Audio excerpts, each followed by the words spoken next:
Om.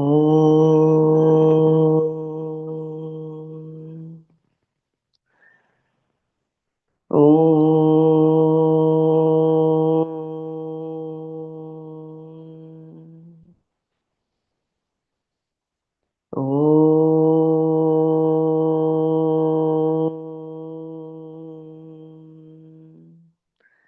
Om Sahana Vavatu Sahanau Bhunaktu Sahaviryankaravavahai Tejasvinavadhitamastu Ma Vidvishavahai. Om Shanti Shanti Shanti.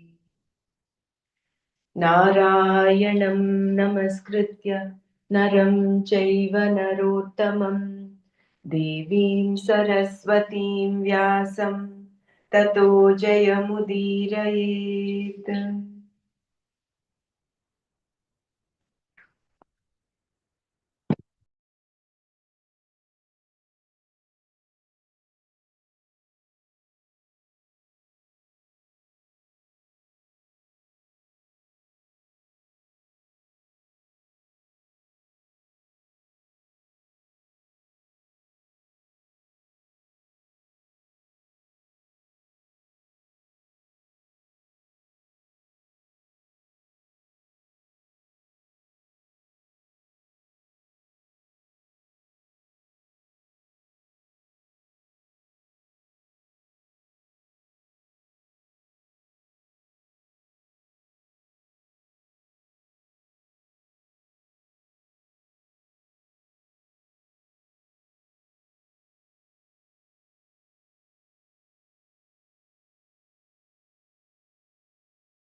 Sorry about the delay.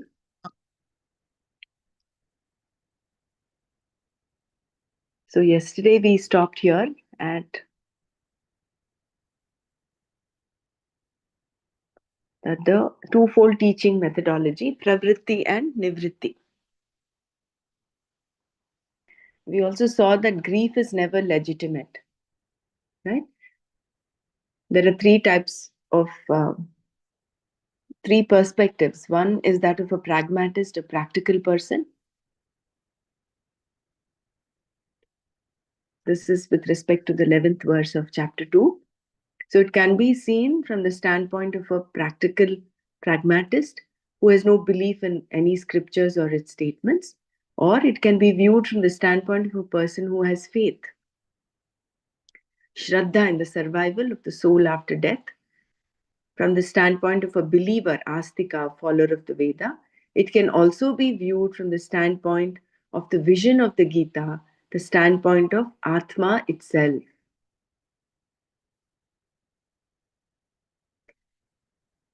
So, in the practical person's point of view, no sorrow has any legitimacy because you can't do anything about the outcome. A person is dead, so there's nothing that you can do about it. So, there's no point in being sorrowful about it. But then, do you feel sad when the person is is suffering, is going through the disease? So for that also,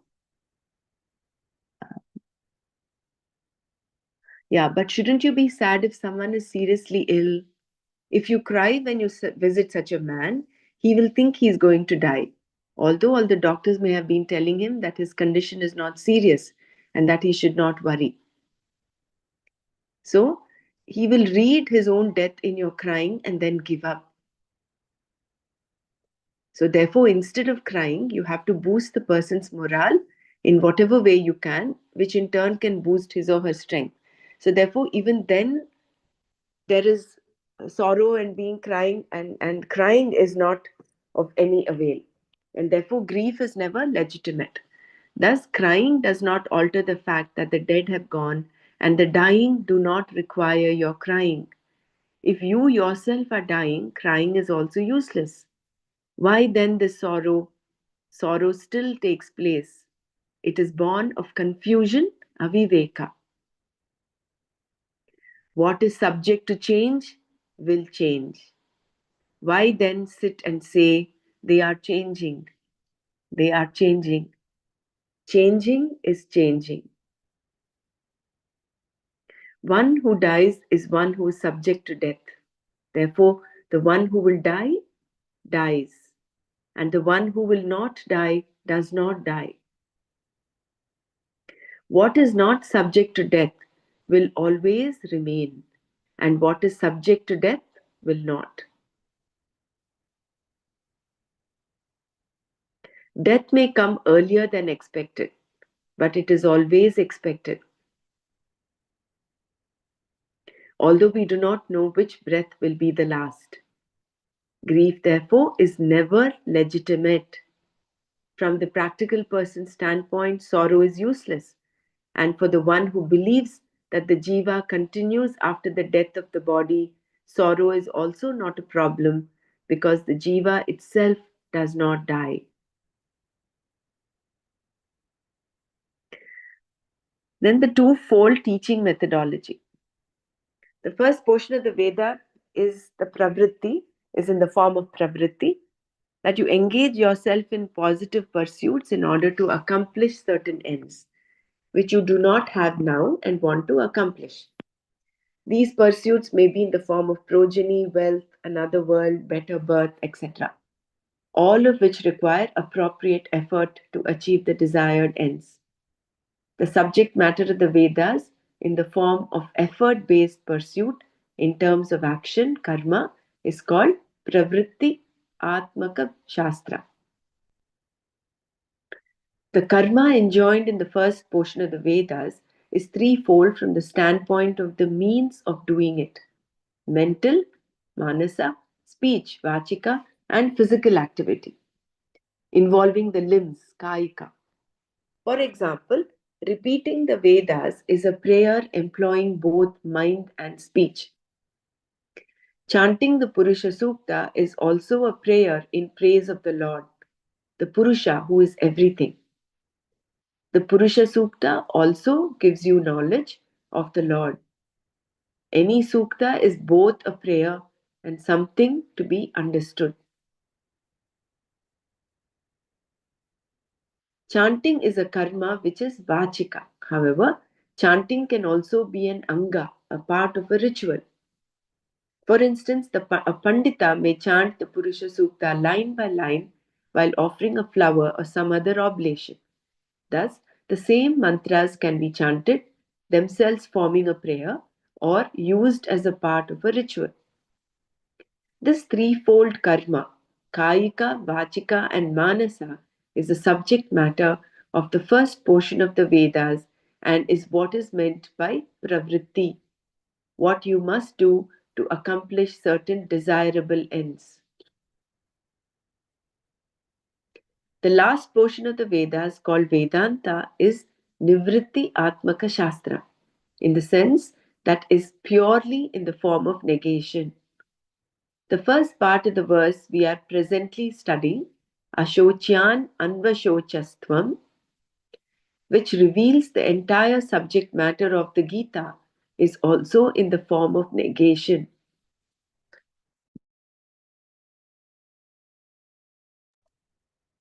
In pravritti, the doer, the karta is retained. The karta is told to do certain things in order to accomplish certain results. Whereas in the Vedanta portion, the very notion that I am the doer is questioned and negated. Here also, there is something to be accomplished, that which is not already accomplished by you, the Karta. The accomplishment is negation of the doership in the wake of the knowledge of the Atma.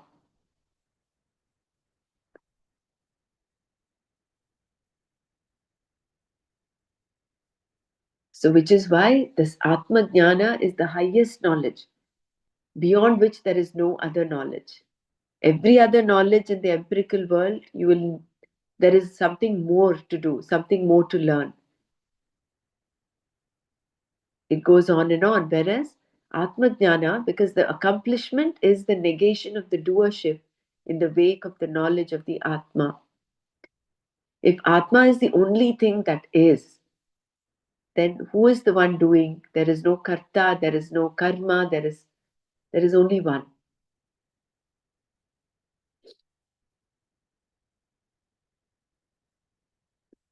This portion of the Veda, which says that you are the reality of everything, that you are the whole, is in the form of negation, nivritti, in the sense that all the notions that you superimpose upon the self, the Atma, are negated. Therefore, this part of the Veda is in the form of knowledge, jnana, leading to the negation and recognition of what I am not and an appreciation of what I am. So, the first part of the Veda is all about pravritti, it's all about karma, which can be of three types. Can be either manasika, vachika, or kayika. Whereas the second part, the last part of the Vedas, the Vedanta, is the Nivritti Atmaka Shastra, which deals with jnana, where all that you are not is negated, and then it leads you to an appreciation of what I am. And what am I? I am the whole. I am the reality of everything. Sorrow is something that is superimposed upon the Atma due to the non recognition of the nature, the reality, Swarupa of the Atma. Therefore, all sorrow is really without reason because sorrow itself has its roots only in non recognition of the self and confusion. The world, anatma, cannot cause you sorrow, nor can atma be a source of sorrow. Thus, this verse starts with the negative particle nan, meaning not. Ashocyan, which means na shocyan. Generally, a nan would not be the first word of any shastra. Negation not being an appropriate beginning. A shastra should begin with something positive. Here, the shastra being in the form of nivritti begins with nan. It begins with the word ashocyan, meaning that nothing is deserving of grief. Because Arjuna was in sorrow, the word ashocyan is extremely relevant here.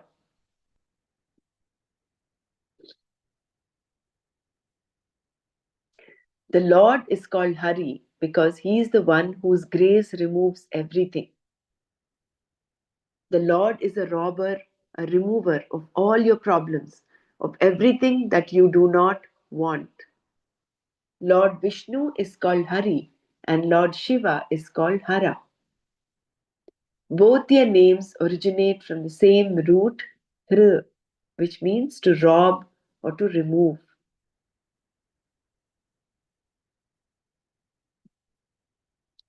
Sorrow is not reasonable.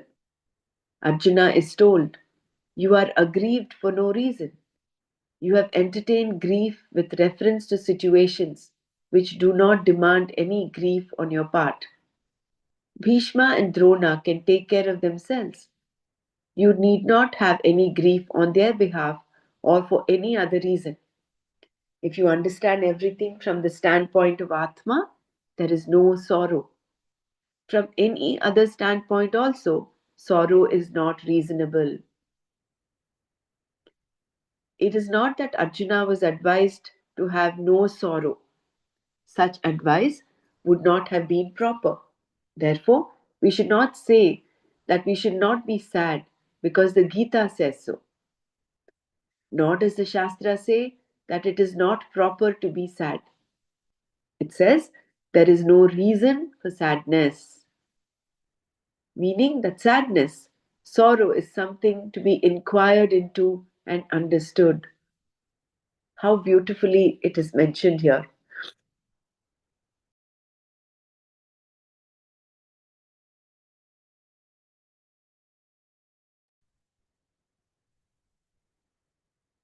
So, it is not that Arjuna was advised to have no sorrow.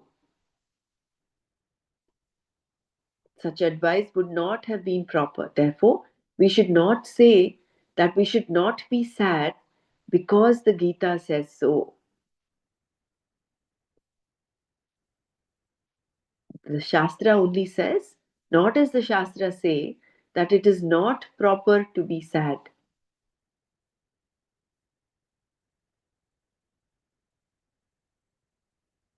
It says there is no reason for sadness, meaning that sadness, sorrow is something to be inquired into and understood. It is not like a dictum, it's not like a mandate, it is not like a sermon that is, it should not, you should not be sad. It's not saying that. It is saying, Gita Shastra, Krishna is saying, there is no reason for sadness, which means it has to be inquired into. The root cause of sadness has to be understood.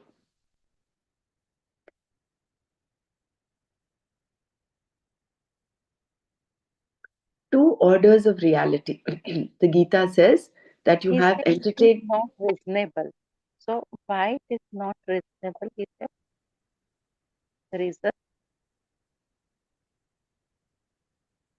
No, couldn't hear you clearly. said sorrow is not reasonable. So means what he want to say about that? Okay, we can be sad and we have to inquire. And the reason why we should not be sorrow or sorrowful. That is what we did, no, in the last few paragraphs. Till now, Mm, what we read, sorrow is not legitimate. Any grief is not legitimate, either in the practical point of view or through mm, the point of Vedanta. Sorrow is not legitimate. Isn't that what we read till now? yes, That's yes. why it is not reasonable, no? Mm, correct. Because your sorrow is something that is superimposed upon the Atma. Why? Mm. Because of that confusion, And not after, recognition of the nature of the Atma. Because mm, of that confusion, you have superimposed sorrow on you, on the mm. Atma. Okay, thank you. So there is no reason to be sorrowful.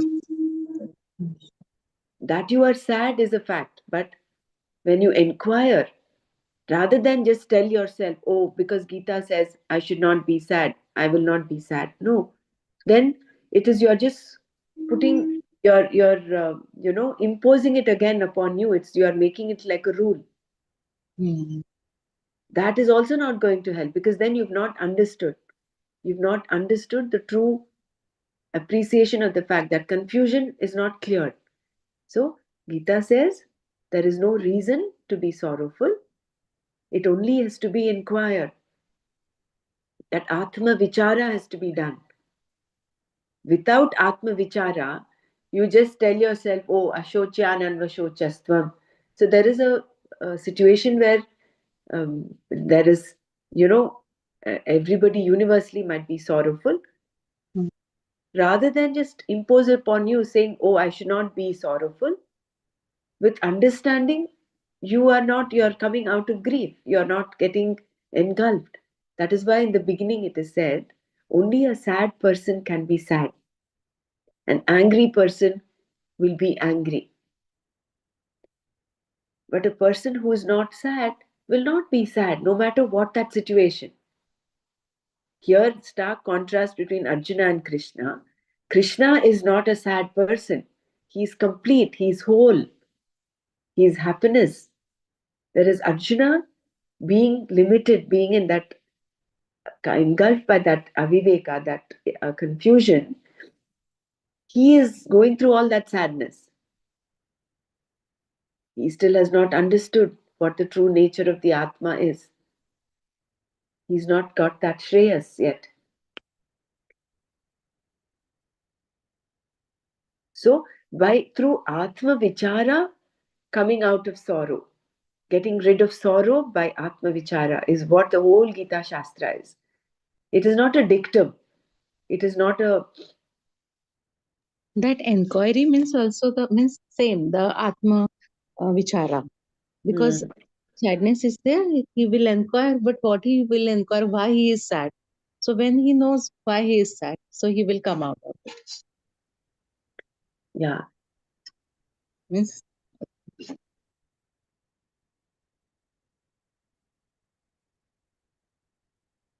the whole Gita Shastra is the unfoldment of. That is why Ashocyan Anvashochastvam. That is what it is. The whole gist of the Gita is there in this one, the first half of the verse. There is no grieving. There is no reason for you to grieve. You are grieving for something that does not require grieving.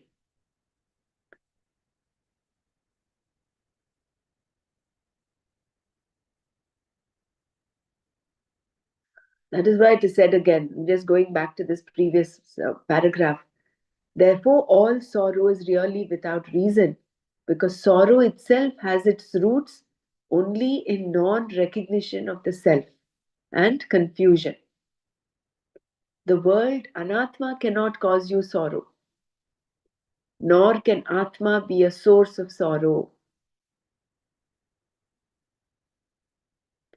Thus, this verse starts with a negative particle na. Yeah. So, therefore, we should be clear in our understanding of the Gita, um, uh, even when we doing our nididhyasana, reflecting upon it. Gita is not saying you should not be sad. That would not be proper. Gita is saying there is no reason for sadness.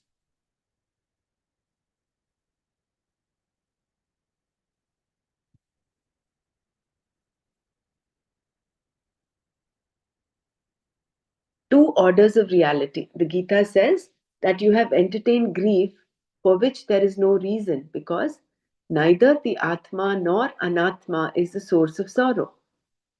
This statement must then be proved, which the Gita Shastra does by revealing that Atma, whose nature is fullness, Ananda Swarupa, cannot be affected by Anatma Mithya, because the very existence of Anatma depends on Atma Satya, the truth of everything. The Atma then is not going to be affected by Mithya, just as the imaginary snake you see on the rope cannot affect the rope. If the rope is wet, it is wet, but it has not been made so by the sliminess of the snake you see sitting on top of it. The Atma is not affected by anything that has been superimposed upon it.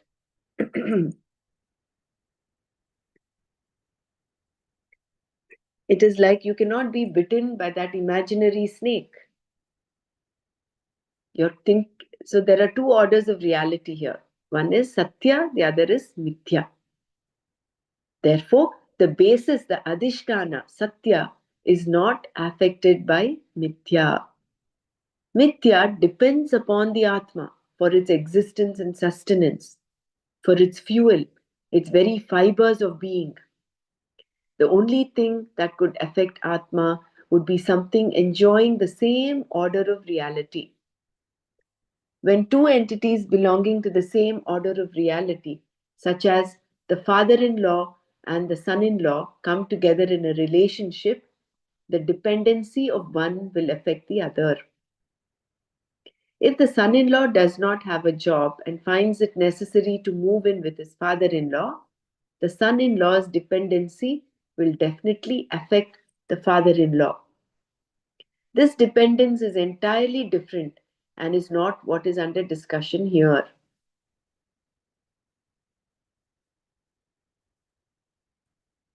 I will read this part again. So, the basis, so the Atma then is not going to be affected by mithya, just as the imaginary snake you see on the rope cannot affect the rope. If the rope is wet, it is wet, but it has not been made so by the sliminess of the snake you see sitting on top of it. The Atma is not affected by anything that has been superimposed upon it.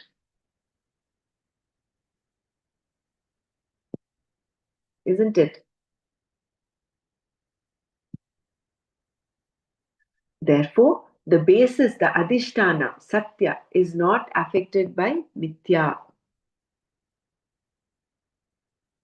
Mithya depends upon the Atma for its existence and sustenance, for its fuel, its very fibers of being. The only thing that could affect Atma would be something enjoying the same order of reality.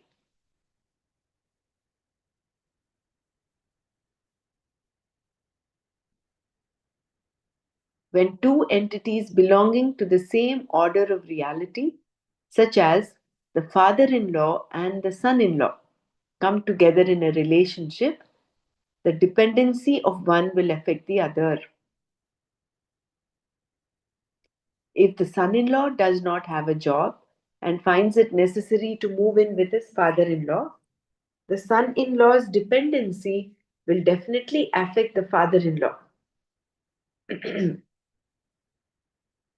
This dependence is entirely different and is not what is under discussion here.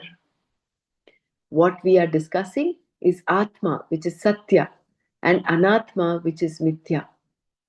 Just as the Swarupa of water is not affected by the wave, the Swarupa of the Atma, Satchit Ananda, is not affected by Anatma. This subject matter is discussed throughout the Gita, starting with this verse.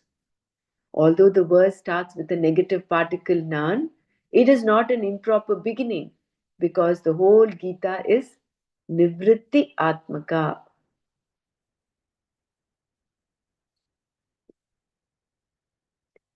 Before beginning the Mahabharata, Vyasa saluted the goddess of knowledge, Saraswati, and he started the first chapter of the Gita with the word Dhritarashtra, meaning the one who sustains the entire universe.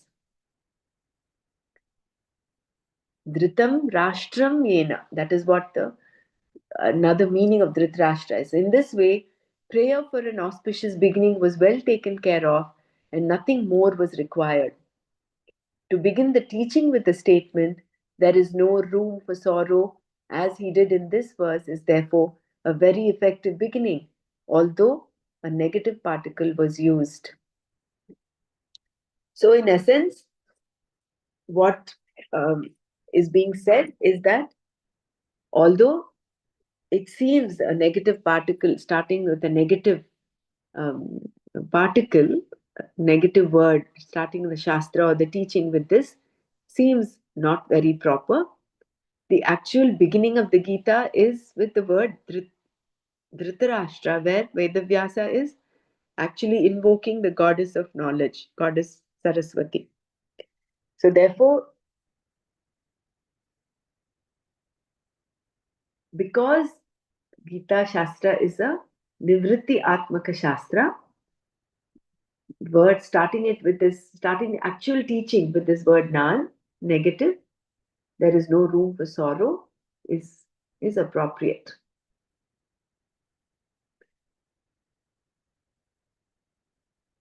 So, any sharing before we go on to the next verse?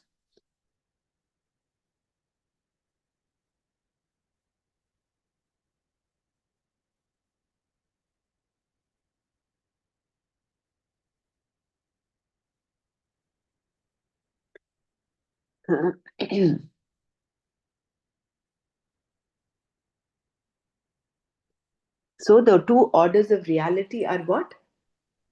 Satya and Mithya. Atma, Anatma. So, whatever the Mithya cannot affect the Satya. Satya is the basis for Mithya.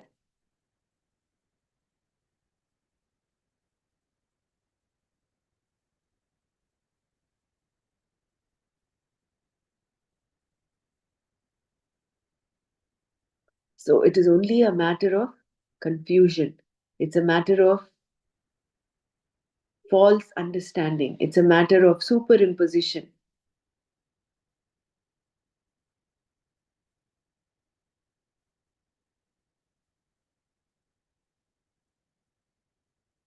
And therefore, the whole Nivritti Marga, the Vedanta, second part of the Veda, which is the Nivritti Atmaka Shastra, is all about negating what you are not. So you understand and come to the appreciation of the fact of what you are. And what you are is Satya, Satchit Ananda.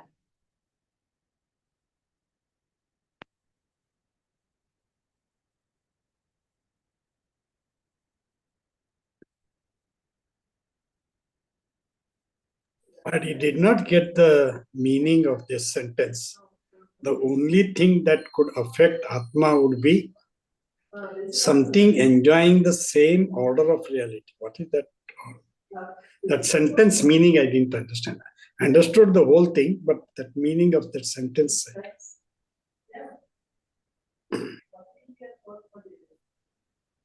would be something enjoying the same order of reality. What is that? In the sense, if it is the same, or if there are two different orders of reality, like there, here we're talking of Satya and Mithya, right? Yes. Like the rope and the snake. If you take the rope and the snake is of a different order of reality altogether because it is born of what? Born of confusion. Hmm. So that cannot, so whatever is imaginary snake, whatever is happening, is not affecting the rope at all. Because it is not the same order of It reality. is not the same order of reality. Okay. I got it. So if the only thing that can affect the rope is something that is of the same order of reality as the rope,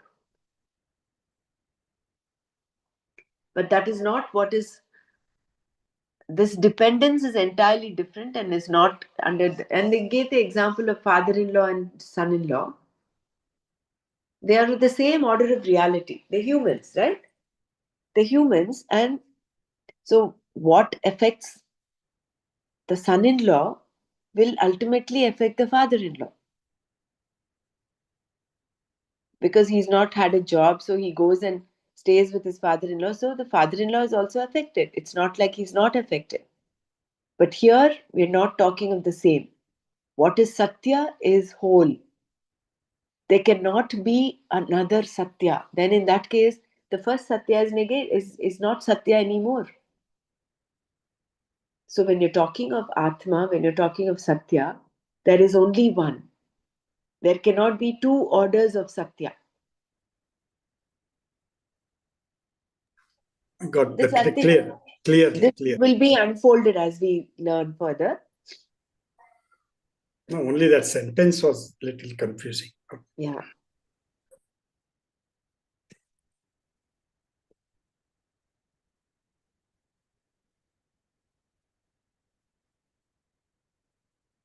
So what we are discussing is Atma, which is Satya, and Anatma, which is Mithya. Just as the Swarupa of water is not affected by the wave, The Swarupa of the Atma, Satchit Ananda, is not affected by Anatma.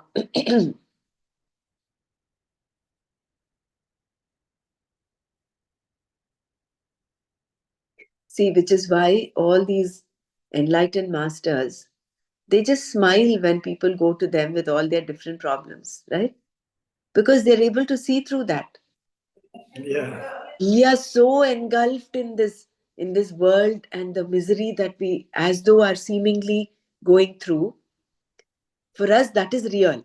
For us, the world is real. Anatma is real for us. That is why we are engulfed in that. We either get angry or we either get sad, jealous, you hate, all whatever emotions go through. You're happy, joyful.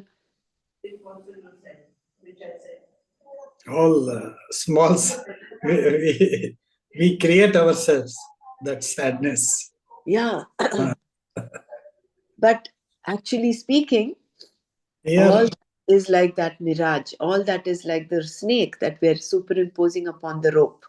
now the first, this one is no the happiness or happiness course. I'm happy because of this. I'm happy. So if you remove all that conditions, what remains is the happiness. It's the same thing. Very good. Guruji has done very nice.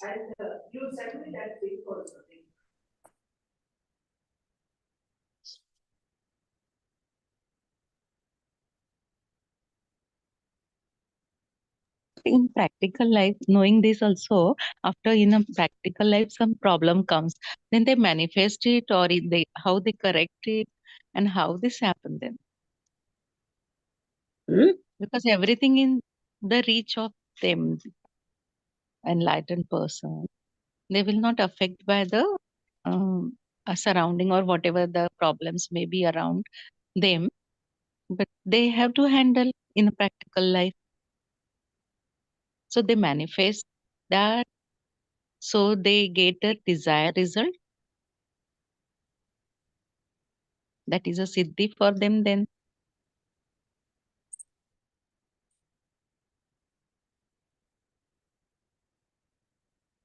That is what Krishna is telling him, no? Although he's giving Arjuna the whole Atma Jnana in the second chapter, what does he tell him in the end? Get up and fight.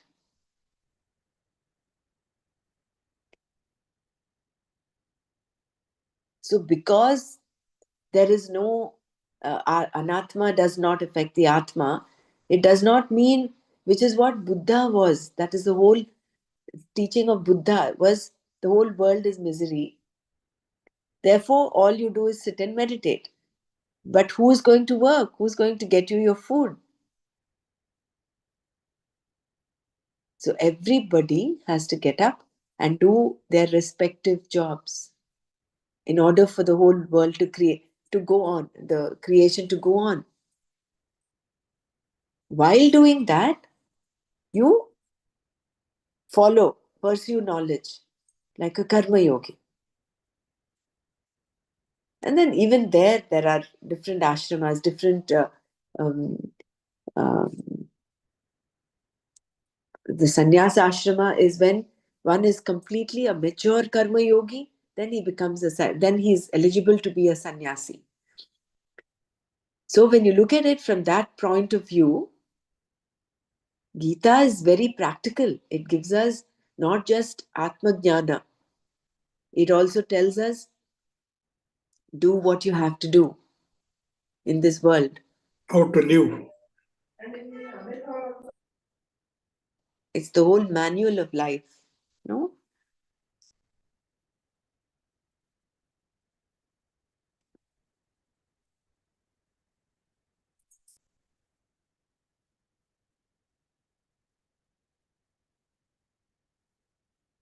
See, living in this world, doing whatever we have to do with this understanding, this background of this knowledge, versus doing it without this background of knowledge makes a big difference, isn't it?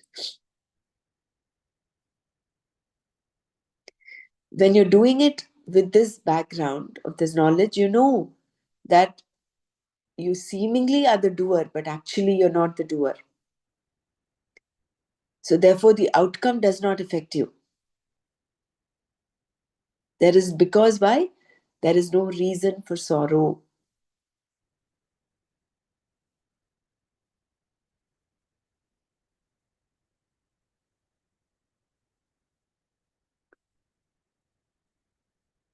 So shall we move on to the next verse?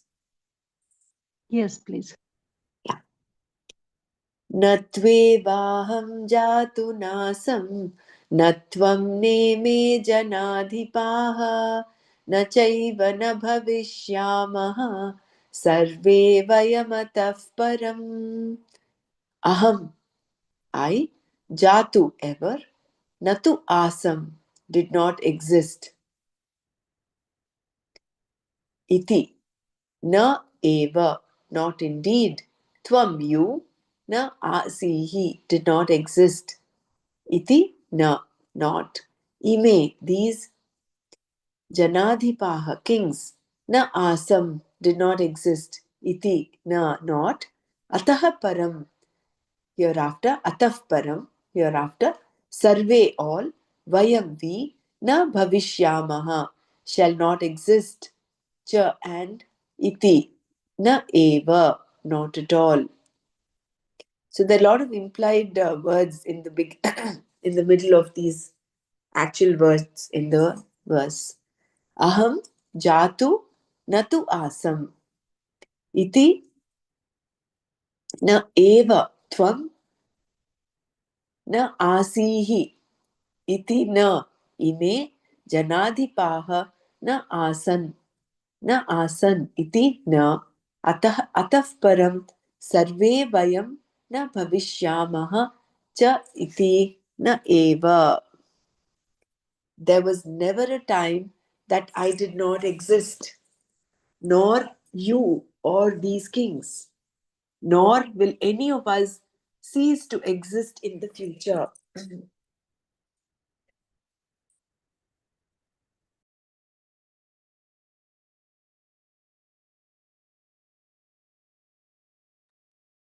If all these people are going to die, how can it be said that they do not cause sorrow for the bereaved?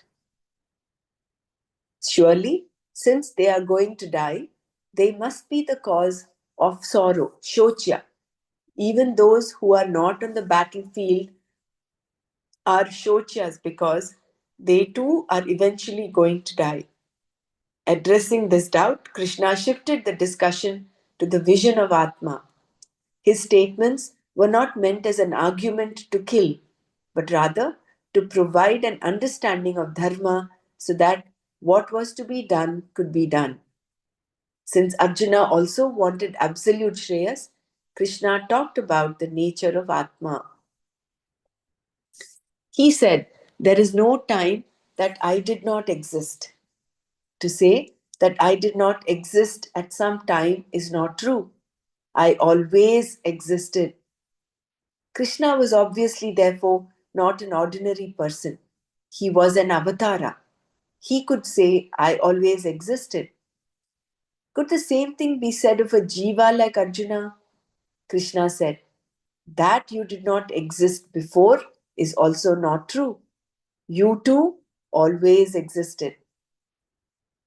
Being a prince, Arjuna was also not an ordinary person. Krishna therefore went on to say that all the stalwarts standing before them on the battlefield, leaders of the people, chieftains, commanders in chief, and all the other soldiers had also always existed. What Krishna was saying in this verse is that all of us are eternal. I was there before, and you were there before, as were all these other people. In his vision, they were all there. In his vision, they were all there before. The next question would be, what about later? We might have existed before, but we might not exist later. Will there be a time in the future when I am not? Krishna says no. After the destruction of the body, you will continue to exist.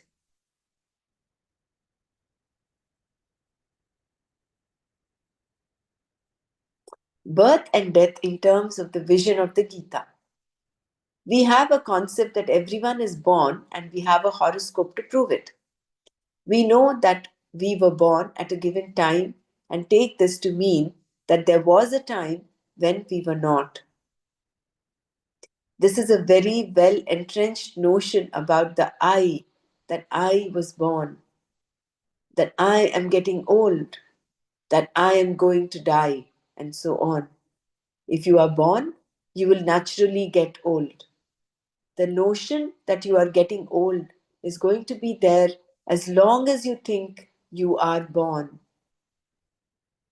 In the vision of the Gita, there is no such thing as birth for you.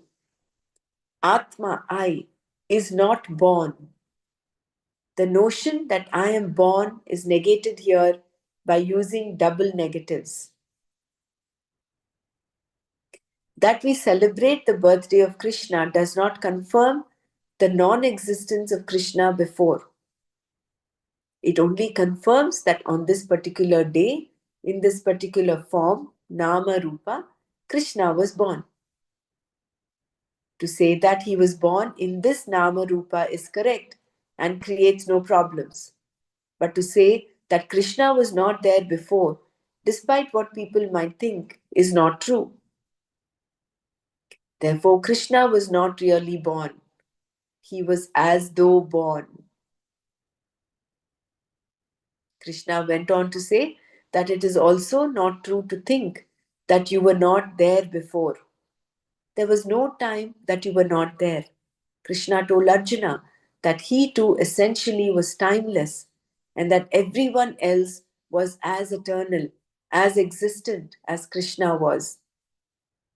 Similarly, we always think that we will not exist later, a conclusion that calls for lamentation. This notion is also not true, Krishna said. Whatever form you take yourself to be, you definitely exist. As an individual jiva or atma, you definitely exist. The jivatva, individuality, may not exist later, but as atma, you will always exist. Because the jivatva goes when a person is enlightened, only atma is meant to be taken here. It is in this sense that Krishna said to Arjuna, there was never a time when I was not. There was never a time when you were not. Nor was there ever a time when all these leaders were not. Similarly, there will never be a time when all of us will not be.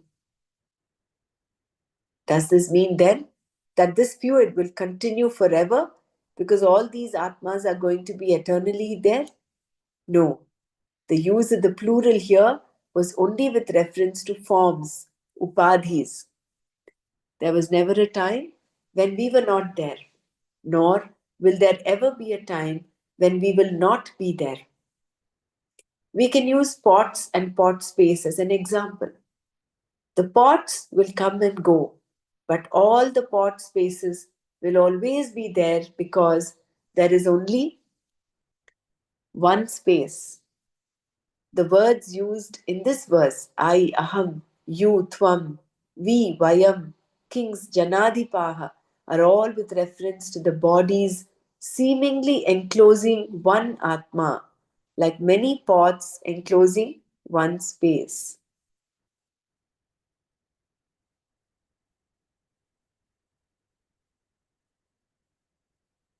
Atmas are not many. Shankara makes this important observation here in the last line of his commentary, Bhashya, Deha Bheda Anuvritya Bahuvachanam na Atma Bheda Abhiprayena. The plural has been used here with reference to the various bodies and not with reference to the one Atma, the self. The person, the people standing before Krishna and Arjuna all had different physical bodies. Only from the standpoint of the physical bodies there is plurality. not from the standpoint of Atma. There are no differences in Atma. It is not that a Krishna Atma existed and Arjuna Atma existed and other Atmas existed, and all of these having existed before will continue to exist forever. That is not the contention here at all. Atmas are not many. There is only one Atma. Atma that is not subject to time. Nitya Atma, being without form and attributes, can only be one. Anitya, that which is subject to time, means anything that has a form with attributes with an upadhi. Only then can it be subject to time. But an Atma that is subject to time is not the Atma we are talking about. Atma is the very basis, the adhisthana of time, and therefore is not subject to time. Because it is not subject to time, it is nitya. Because the forms upadis are many, there are many people, whereas Atma is one whole consciousness, Chaitanya, not bound by time. In that consciousness alone is my mind, your mind, and any other mind. These minds differ, as do the bodies. When we count, the bodies are many, but not from the standpoint of consciousness, chit. Thus, what is necessary is the negation of a notion. Instead of telling Arjuna that Atma is Nitya, thereby creating a concept in his mind, Krishna removed the notion of his being time bound. When we are told that Atma is eternal, we think of Atma as having a long, long life. Here, instead, the concept of Atma being time bound is knocked off. It is negated. There was never a time when I, you, or anyone else was not. Nor will there be a time when we will not be. Atma being timeless. Since you cannot cry for the timeless, Atma is not a cause for sorrow, it is ashochya. Anatma alone is subject to change. It is anitya. Even if you want to stop this present second, you cannot, because it is already gone. Therefore, crying for anatma is foolish. Both atma and anatma, therefore, are ashochya.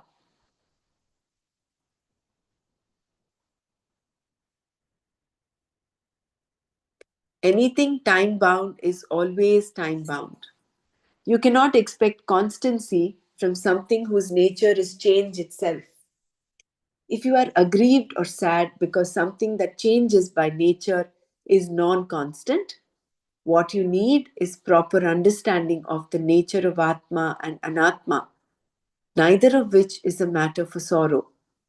Either way you take it, this fact remains. Therefore, the first line of the previous verse becomes increasingly true as our understanding of Atma and Anatma increases. The first line of the previous verse is Ashocyan Anvashochastva.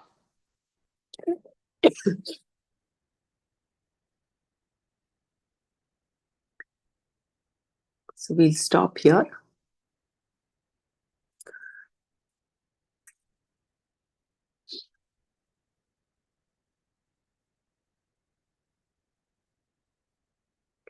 न त्वेवाहं जातु नासं न त्वं नेमे जनाधिपाः न चैव न भविष्यामः सर्वे वयमतः परम्.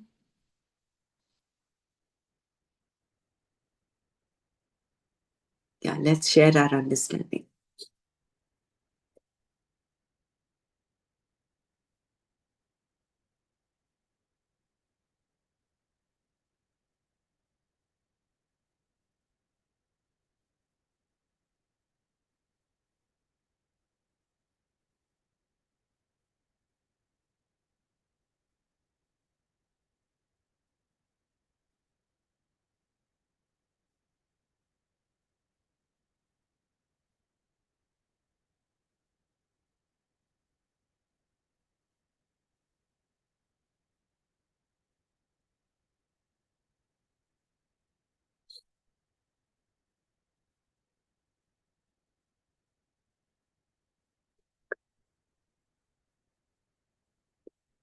So rather than create a concept in Arjuna's mind that Atma is eternal, Krishna very beautifully tells him, there was never a time that I was not, and there was never a time that you did not exist.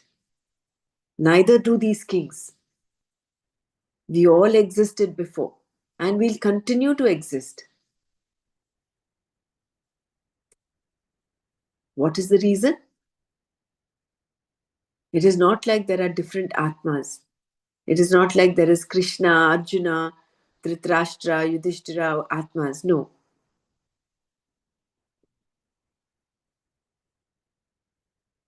There is only one Atma, which is the basis of time. And therefore it cannot be time bound. And therefore it is eternal.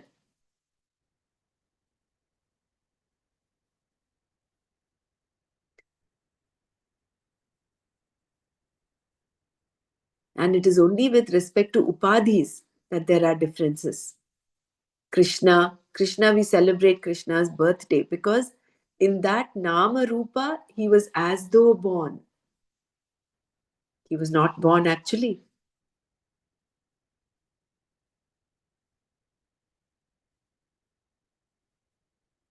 It is that wave with the name Krishna was born, and that is celebrated as his birth. But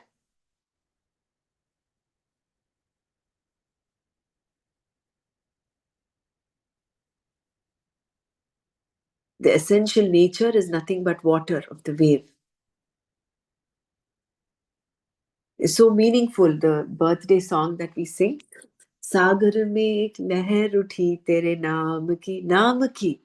It is the nama rupa of the way, is the upadhi that is born. And that is born out of, again, illusion.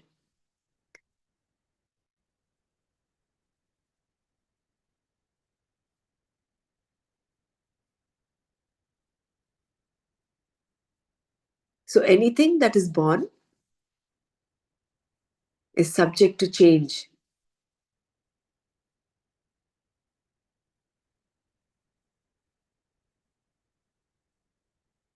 The thing is, there's no individual Atma, right? Ramaraji, there's no individual Atma, only collective one Atma.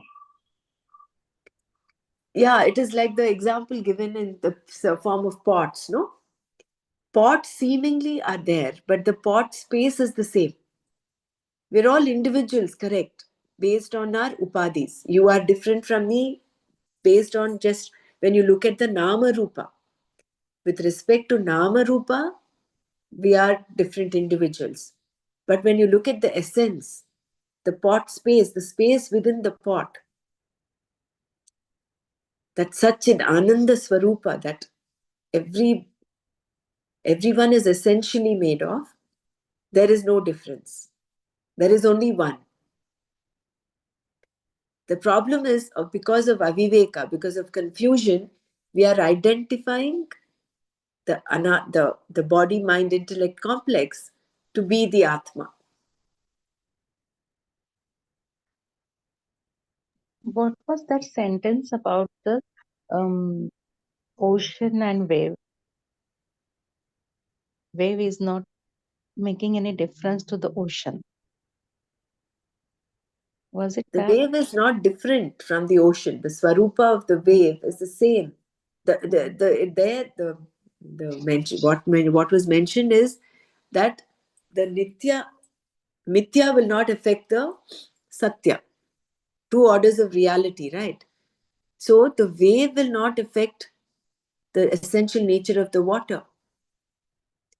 The wave is born out of the water. Similarly, Mithya is dependent on Satya, the Atma. So Mithya cannot affect the Atma, cannot affect Satya. So the wave cannot affect the water. Nature of the water is water, irrespective of the number of waves that rise from it. So the wave cannot affect the water. Nature of the water is not dependent on the water, is not dependent on the wave. The wave is dependent on the water. Like the world is dependent on Atma.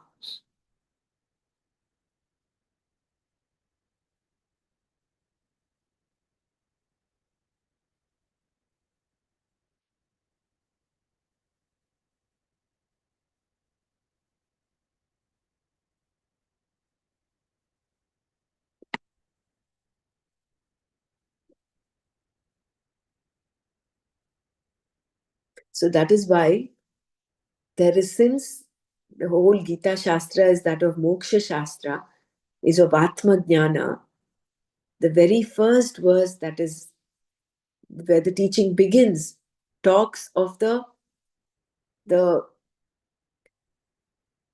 the situation that causes universal grief and sorrow, which is death. He says there is no cause for grief, there is no reason to grieve.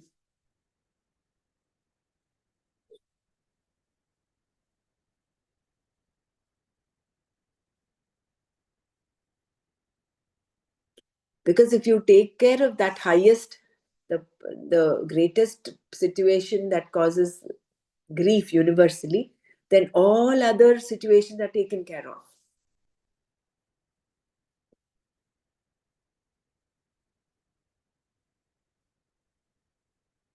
So it's bundled all of that in that one sentence. Yeah. I didn't read this footnote. Upasamipe sthitva swiyam dharmam rupam anyatra adadhati iti upadhihi.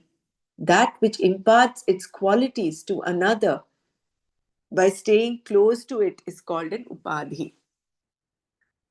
Upasamipe sthitva swiyam dharmam rupam anyatra adadhati iti upadhihi. Like the hibiscus flower near the crystal imparts its redness to the crystal. That is an upadhi. So the body, nama rupa, is an upadhi for the Atma. Here we are asked to see the crystal as such and not just get caught up with that redness, not the red crystal. Red crystal is you're superimposing the hibiscus, the color of the hibiscus flower in the crystal, on the crystal. So all of us were limited by the body, mind, sense complex, and we think we are this. We are identifying ourselves with the red crystal. We have to just remove that confusion that it is only a superimposition. We are nothing but that pure crystal.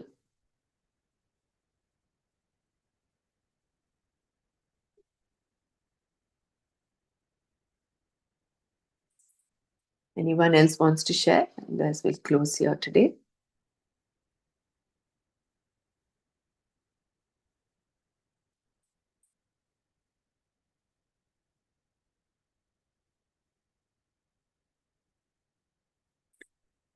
Om Loka Samasta Sukhino Bhavantu.